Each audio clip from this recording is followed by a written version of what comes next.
नमस्कार दोस्तों, एक बार फिर अपने YouTube चैनल @पॉलिटिकल साइंस 2023 में आप सभी का स्वागत।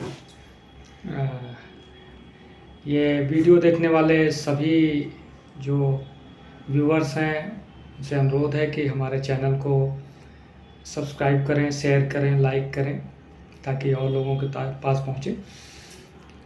दोस्तों, आज हम लोग बात करेंगे अभी जो 5 राज्यों में विधानसभा के चुनाव हो रहे हैं, जो जिसमें छत्तीसगढ़, राजस्थान, मध्य प्रदेश, तेलंगाना और मिजोरम में चुनाव हो रहे हैं राज्य विधानसभाओं के, जिसमें मध्य प्रदेश में बीजेपी की गवर्नमेंट है, शिवराज सिंह चौहान के नेतृत्व में चल रही है। राजस्थान, छत्तीसगढ़ में कांग्रेस की गवर्नमेंट है, जहाँ पे क्रमशः अशोक गहलोत और भूपेश बघेल के नेतृत्व में सरकार चल रही है। मिजोरम थांगा के नेतृत्व में मिजो नेशनल फ्रंट जो है वहाँ का जो पार्टी है उसके नेतृत्व में है, जिसमें जो एनडीए अलायंस में भी सम्मिलित है। और तेलंगाना में बीआरएस जो के चंद्रशेखर राव के नेतृत्व में सरकार चल रही है। तो उन सभी 5 राज्यों में विधानसभा के चुनाव हो रहे हैं। मध्य प्रदेश में जो है मतलब छत्तीसगढ़ में 7 नवंबर को लगभग बस्तर इलाके जो नक्सलाइट एरिया है उसमें 20 सीटों पे चुनाव हो चुके हैं, वहाँ पे वोटिंग हो चुकी है। बाकी मिजोरम में भी 7 तारीख को वोट पड़ गए, वहाँ पे चुनाव समाप्त हो चुके हैं। अब आगे मध्य प्रदेश और छत्तीसगढ़ में मध्य प्रदेश में एक ही चरण में चुनाव होगा। पूरा जो 230 सीटें हैं सभी जगह एक ही दिन में मतदान होगा 17 नवंबर को। छत्तीसगढ़ में भी बाकी 70 सीटों पे जो बची हुई सीटें हैं उन पे मतदान होगा 17 नवंबर को। राजस्थान में 23 नवंबर को 200 सीटों पर मतदान होगा एक ही चरण में। और तेलंगाना में भी 30 नवंबर को 117 सीटों पे चुनाव होगा। तो इन तारीखों को, जैसे मध्य प्रदेश में 17, छत्तीसगढ़ में 17 नवंबर, राजस्थान में 23 नवंबर, तेलंगाना में 30 नवंबर और मिजोरम में 7 नवंबर को वोट डाले जाएंगे। और इसका रिजल्ट दिसंबर में 3 दिसंबर को इसका रिजल्ट आएगा। हम लोग बात करते हैं जो ये चुनाव हो रहे हैं विधानसभा में, इसमें कौन से मुद्दे जो कॉमन हैं, जो दोनों पार्टियां या जो भी पक्ष और विपक्ष की पार्टियां हैं वो उठा रही हैं। सबसे पहला है जातिगत जनगणना। अभी बिहार में पिछले दिनों में जातिगत जनगणना के रिजल्ट घोषित किए आए हैं। और जातिगत जनगणना जो विपक्षी पार्टियां हैं, खासकर कांग्रेस, उसको जोर शोर से वो मुद्दा उठा रही है छत्तीसगढ़, राजस्थान और मध्य प्रदेश में। पहले बहुत तेज़ी से इस मुद्दे को उठाया गया, लेकिन कुछ क्षेत्रीय मजबूरियों और चुनाव में नुकसान की वजह से अब ये मुद्दा धीरे धीरे कम पड़ रहा है। उसके बाद है महिला सुरक्षा का सबसे बड़ा मुद्दा है। उस पर के बाद है गैस की कीमतों के ऊपर, भ्रष्टाचार और बेरोजगारी और स्वास्थ्य, शिक्षा, चिकित्सा, पानी है। राजस्थान में पानी का भी मुद्दा एक बहुत बड़ा मुद्दा है। तो ये सारे कॉमन मुद्दे हैं जो सारी पार्टियां जो जहाँ पे सत्ता में है, विपक्ष में है, वो उठा रही हैं। अभी पहले हम छत्तीसगढ़, मिजोरम की बात करते हैं। छोटा राज्य है, 7 नवंबर को वहाँ चुनाव हो चुका है, जिसमें मिजो नेशनल फ्रंट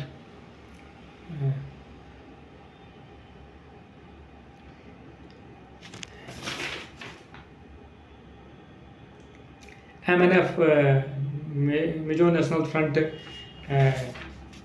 जो वहाँ के मुख्यमंत्री हैं जोरमथंगा, उनके नेतृत्व में सरकार चल रही थी। वहाँ पे बीजेपी का भी एक विधायक था, वो भी सरकार में सम्मिलित थे। और काफ़ी टाइम से दोनों पार्टियां कोशिश कर रही थी कि साथ में चुनाव लड़ा जाए, लेकिन चुनाव में बीजेपी अलग हल अलग होकर चुनाव लड़ रही है और मिजो नेशनल फ्रंट अलग लड़ रही है, कांग्रेस अलग लड़ रही है। और वहाँ भी बीजेपी ने जैसे 33% महिलाओं को सरकारी नौकरियों में आरक्षण देने का वादा किया है। कृषि की बुनियादी ढांचा में विकास के लिए 1000 करोड़ रुपए खर्च करने का, निवेश करने का वादा किया है। महिला पुलिस भर्ती, महिला सुरक्षा के ऊपर इसी तरह 1.5 लाख वित्तीय सहायता लड़कियों को मिलेगी। 250 करोड़ रुपए सरकारी कॉलेजों के निर्माण में, और उसके बाद सड़क के बुनियादी ढांचे में लगभग 1000 करोड़ रुपए का निवेश करेंगे 5 साल में। ये सारे मुद्दे हैं। वहाँ पे दिख रहा है एग्जिट पोल और लोगों का ये मानना है कि चुनाव के बाद MNF और भाजपा फिर से मिलकर सरकार बना सकती हैं। कांग्रेस भी वहाँ मजबूती से लड़ रही है, कई बार कांग्रेस की वहाँ गवर्नमेंट भी रह चुकी है, तो ये हो सकता है कि वहाँ सरकार चेंज भी हो जाए। अभी कुछ कहा नहीं जा सकता, ये अभी 3 तारीख को ही पता लगेगा। फिर आते हैं हम लोग छत्तीसगढ़ पे। छत्तीसगढ़ में कांग्रेस पिछली बार जो विधानसभा चुनाव हुए 2018-19 में, उसमें कांग्रेस प्रचंड बहुमत के साथ सरकार बनाई, लगभग 70 से ज़्यादा सीटें जीतने में कामयाब रही।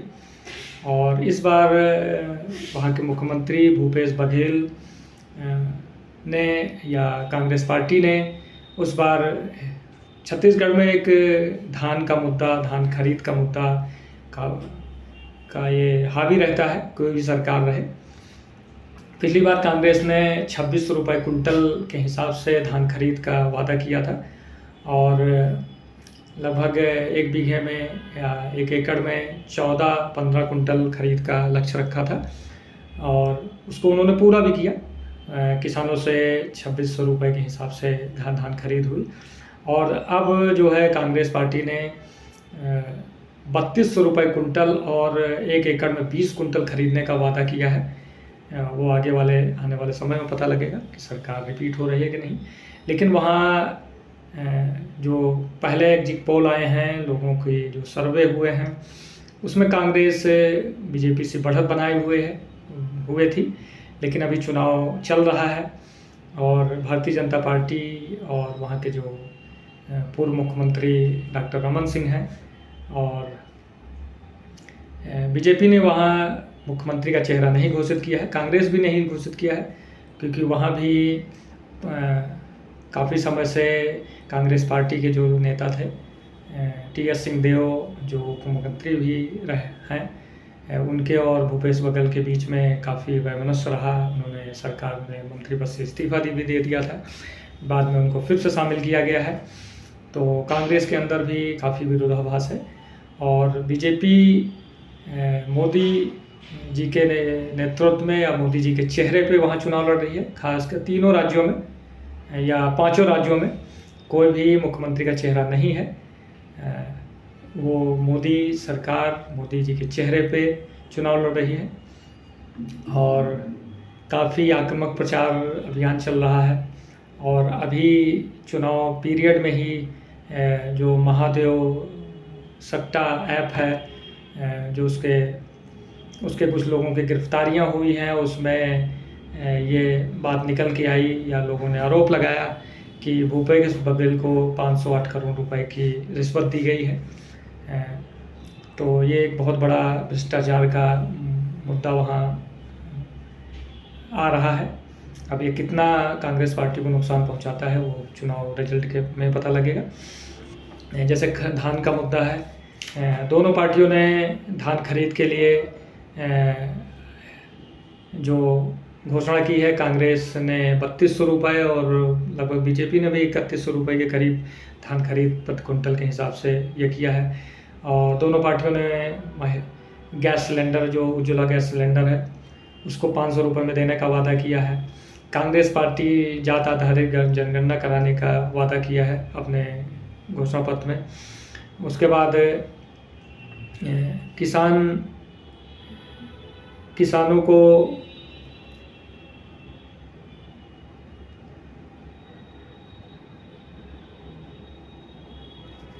किसानों की कर्ज माफ़ी का वादा किया है कांग्रेस पार्टी ने।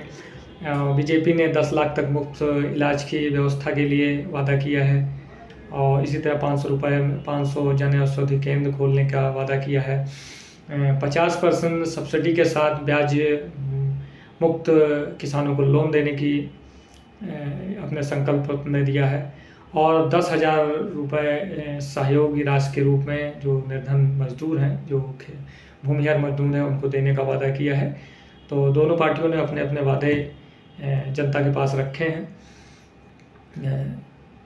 लेकिन कांग्रेस वहाँ मजबूत है, वहाँ की सरकार है, थोड़ा बहुत उसका एंटी इनकम्बेंसी है जो हर सरकार के खिलाफ होता है, लेकिन मोटा मोटी देखा जा रहा है कि कांग्रेस वहाँ वापसी कर सकती है। अब वहाँ महिला आरक्षण का मुद्दा जो भी भारतीय जनता पार्टी के नेतृत्व केंद्र सरकार ने पास किया है, उसको वहाँ ज़ोर शोर से उठाया जा रहा है। दूसरा राम मंदिर का मुद्दा है। राम मंदिर का उद्घाटन होने वाला है 22 जनवरी को। उसका भी मुद्दा छत्तीसगढ़ के चुनाव में काफ़ी ज़ोर शोर से उठाया जा रहा है। प्रधानमंत्री मोदी के अपना एक अलग उनका वोट बैंक है, उनकी अपील है, वो कितना वहाँ कारगर होती है। तो बीजेपी वहाँ कितना सरवाइव करती है, कितना कांग्रेस को पीछे धकेलती है, वो चुनाव के बाद ही पता चलेगा। उसके बाद आते हैं हम लोग मध्य प्रदेश। मध्य प्रदेश में 2018 में कांग्रेस ने 118 सीटें जीतकर सरकार बनाई थी, जिसमें कमलनाथ मुख्यमंत्री बने। कमलनाथ जी, कांग्रेस की गवर्नमेंट बनी और वहाँ एक तरह से 3 ध्रुव थे, या 3 लोगों के अंडर में पार्टी थी, जिसमें एक तरफ कमलनाथ, दिग्विजय सिंह और ज्योतिरादित्य सिंधिया, ये 3 गुट थे और इन तीनों ने मिलकर मेहनत की और 15 साल में शिवराज सिंह चौहान, जो भारतीय जनता पार्टी के सरकार वहाँ 15 साल से चल रही थी, उसको उन्होंने हराया। 118 सीटें, मतलब 230 सीटों में से 118 सीटों पे विजयी हुए। 105 सीटें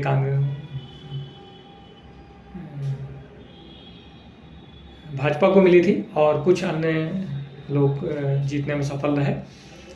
तो उसके बाद 18 महीने की सरकार के बाद चलने के बाद कांग्रेस के जो नेता ज्योतिरादित्य सिंधिया, जो ग्वालियर राजघराने से भी ताल्लुक़ रखते हैं और भारतीय जनता पार्टी के संस्थापक सदस्य वीराजाजी सिंधिया जी के वो पौत्र हैं, तो उन्होंने भारतीय जनता पार्टी में शामिल हो गए और उनके साथ कई सारे विधायक, लगभग 20 से ज़्यादा संख्या में विधायक भी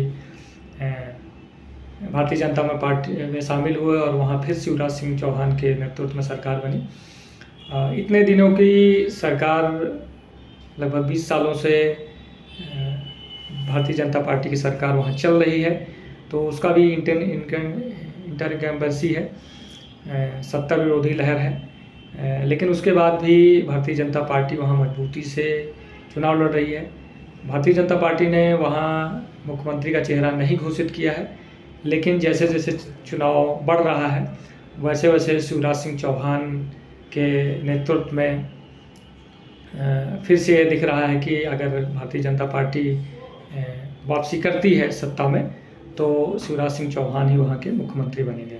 मुख्यमंत्री, पहले प्रधानमंत्री जी भी अपने भाषणों में उनका जिक्र नहीं करते थे, लेकिन आजकल अपने चुनावी रैलियों में शिवराज सिंह चौहान की काफ़ी तारीफ़ कर रहे हैं, उनकी योजनाओं की।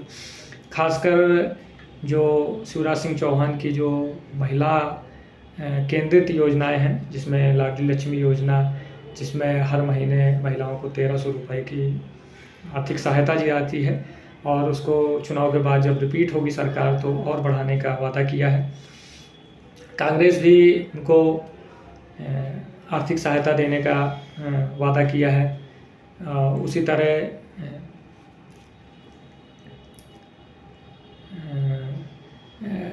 मध्य प्रदेश में एक तरह से ध्रुवीकरण का भी खेल खेला जा रहा है। वो कांग्रेस की टाइम से, जैसे कांग्रेस भी सॉफ्ट हिंदुत्व की तरफ काफ़ी अग्रसर है। खासकर कमलनाथ जी जो छिंदवाड़ा संसदीय क्षेत्र का प्रतिनिधित्व करते हैं, वो अपने आप को हनुमान भक्त, राम भक्त,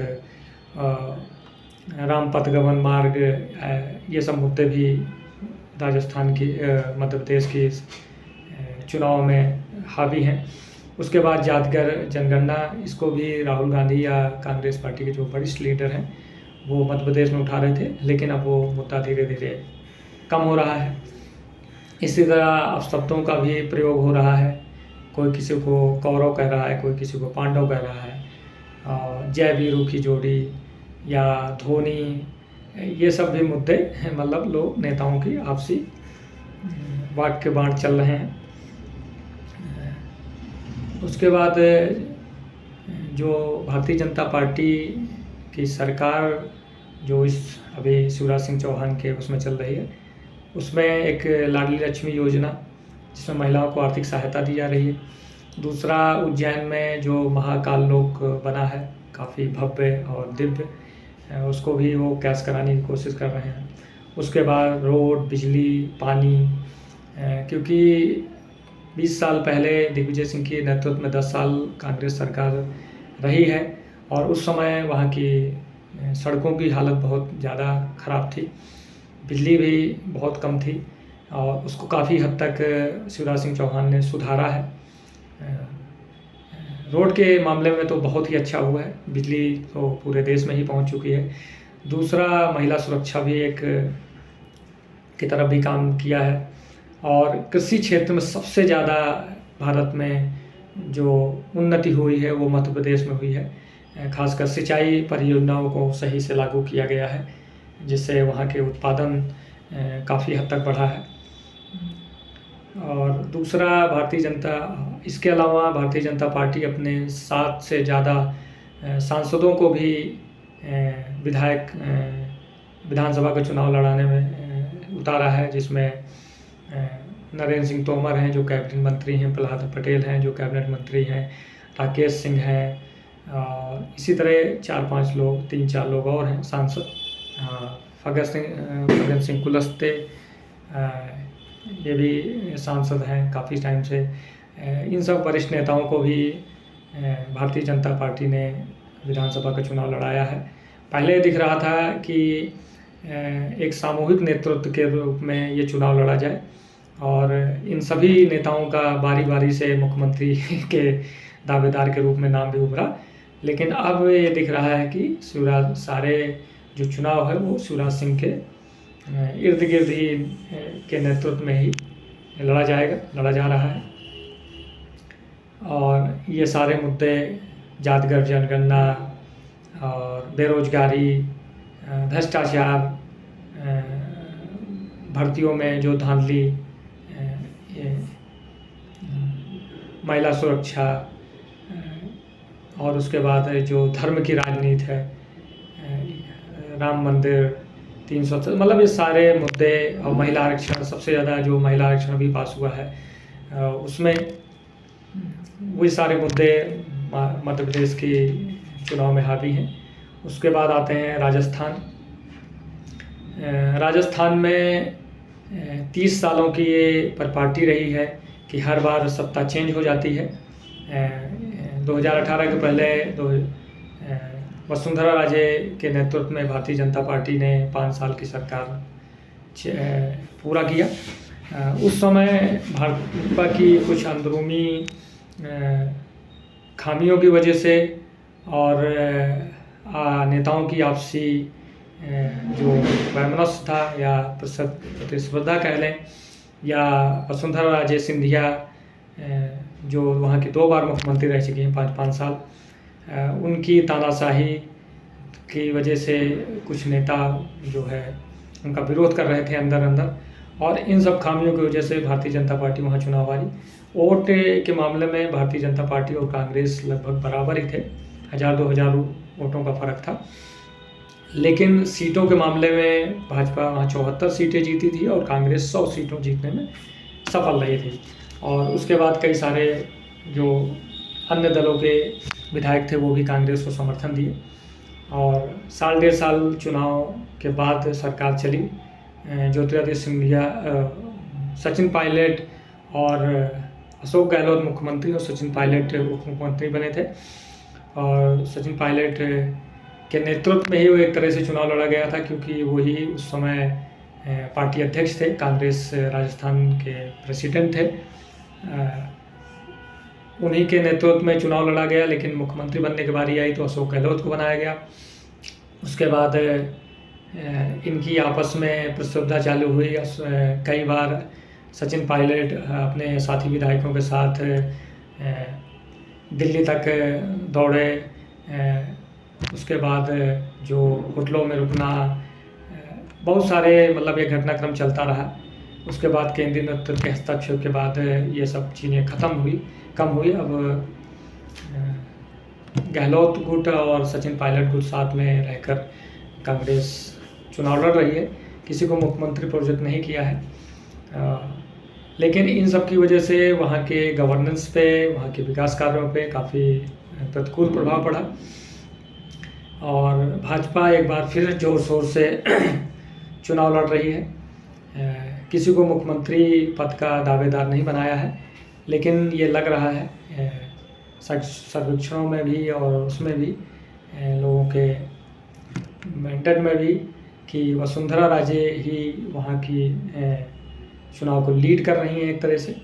और उसके बाद जो केंद्रीय नेतृत्व है, अमित शाह, प्रधानमंत्री मोदी जी, JP नड्डा या और जो नेता हैं, वो सारे वहाँ पे प्रचार कर रहे हैं। भाजपा ने वहाँ भी अपने कई सारे सांसदों को टिकट दिया है, जिसमें राजवर्धन सिंह राठौर हैं, दिव्या कुमारी हैं जो जयपुर महारानी हैं कि राजकुमारी हैं, सांसद भी हैं, और ऐसे कई सारे सांसदों को टिकट दिया है। पहले लग रहा था कि इनमें से किसी को मुख्यमंत्री प्रोजेक्ट किया जा सकता है, लेकिन ऐसा नहीं हुआ। और वसुंधरा राजे एक बार फिर से वहाँ चुनाव को लीड कर रही हैं, और वो अपने 5 साल की सरकार में जो काम कराए थे उनको जोर शोर से उठा रही हैं। उसके बाद महिलाओं के सुरक्षा का मुद्दा वहाँ बहुत प्रभावी है। कई सारी ऐसी घटनाएं हुई हैं जिससे महिला सुरक्षा का मुद्दा वहाँ काफ़ी जोर शोर से उठाया जा रहा है। दूसरा, वहाँ इन 5 सालों में सांप्रदायिक ध्रुवीकरण भी खूब हुआ है, कई सारे दंगे हुए हैं। और जैसे एक कन्हैया कुमार, शायद कन्हैया कुमार ही नाम है, जिसका उदयपुर में एक टेलर था, उसकी किसी पोस्ट को लेकर उसकी हत्या कर दी जाती है उसकी दुकान में। तो ये से बहुत सारी घटनाएं हुई हैं सांप्रदायिक ध्रुवीकरण के, और दंगे भी हुए हैं। तो ये भी एक धर्म की राजनीति भी वहाँ खूब हो रही है। उसके बाद जातिगत जनगणना है, वो भी है। उसके बाद वहाँ जैसे हनुमान बेनीवाल की एक पार्टी है, वो भी जाट मुख्यमंत्री का मुद्दा उठा रही है, तो वो भी चुनाव में लड़ रहे हैं। लेकिन बहुत पैमाने पर नहीं, मेन लड़ाई भाजपा और कांग्रेस के बीच में ही है। भारतीय जनता पार्टी ने OBC में 60 लोगों को टिकट दिया है, जिसमें 31 जाटों के ऊपर, जाट बिरादरी के ऊपर ज़्यादा जोर है, और शेष 29 जातियाँ हैं। 29 लोगों को टिकट मिला है, अलग अलग जातियों को। ST में 25 लोगों को टिकट मिला है, SC में 34 लोगों को मिला है। सामान्य सीटों में भी ST के 5 लोगों को लड़ाया गया है चुनाव, और सामान्य लोगों में 63 लोगों को टिकट दिए गए हैं।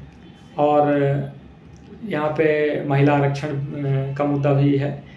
कांग्रेस ने 28 महिलाओं को टिकट दिया है, और BJP ने वहाँ 20 महिलाओं को टिकट दिया है। तो मुद्दे लमसम वहाँ भी सेम ही हैं, और राजस्थान में, और ये लग रहा है कि वहाँ सरकार बदल जाएगी। BJP वहाँ अच्छा खासा लीड ले सकती है, अगर कुछ इन दिनों में ऐसा कुछ अभूतपूर्व ना हुआ तो। उसके बाद आते हैं तेलंगाना में KCR के चंद्रशेखर राव की जो पार्टी है BRS, भारत राष्ट्र समिति, पहले तेलंगाना राष्ट्र समिति के नाम से पार्टी हुआ करती थी, लेकिन केंद्रीय आकांक्षाओं की वजह से केसीआर ने अपने पार्टी का नाम बदल के बीआरएस भारतीय राष्ट्र समिति कर दिया है। उनके नेतृत्व में 10 साल से सरकार चल रही है। इनका मतलब सरकार विरोधी उतनी ज़्यादा लहर नहीं है, थोड़ा है लेकिन, और मेन लड़ाई वहाँ कांग्रेस और बीआरएस के बीच में ही है। पहले जब बंदी संजय भारतीय जनता पार्टी के वहाँ प्रदेश अध्यक्ष थे, तो एक समय ऐसा लग रहा था कि भारतीय जनता पार्टी मतलब विपक्ष की भूमिका में आ सकता है, और वो काफ़ी धरना प्रदर्शन, पदयात्रा और स्थानीय मुद्दे, भ्रष्टाचार के मुद्दे, क्योंकि केसीआर और उनकी पार्टी के ऊपर भ्रष्टाचार के बहुत सारे मुद्दे लगते रहे हैं। और क्योंकि 10 साल सरकार चलते हुए हो गई है, तो एक तरह से शिथिलता भी आनी शुरू हो जाती है, और भ्रष्टाचार मतलब का मुद्दा भी प्रभावी होने लगता है। तो लेकिन उसके बाद केंद्रीय मंत्री जी किशन रेड्डी को वहाँ का प्रदेश अध्यक्ष बनाया गया, और उसके कांग्रेस का उभार एक बार फिर हुआ, और भारतीय जनता पार्टी अब तीसरे स्थान के लिए लड़ाई लड़ रही है। मतलब मेन वहाँ है कि किसी भी तरह अपनी मौजूदगी दर्ज कराई जाए, क्योंकि पिछले लोकसभा चुनाव 2019 में भारतीय जनता पार्टी ने 4 लोकसभा सीटें जीती थी। इससे लगा कि भारतीय जनता पार्टी वहाँ विपक्ष के रूप में उभर रही है, और केसीआर और बीआरएस को विधानसभा चुनाव में काफ़ी अच्छी टक्कर देगी। लेकिन उस जगह को अब कांग्रेस ने ले लिया है। कांग्रेस वहाँ मजबूती से लड़ रही है, और हो सकता है कि वहाँ सरकार चेंज भी हो जाए, क्योंकि तीनों पार्टियाँ एक दूसरे का बी टीम सी टीम बोलती है।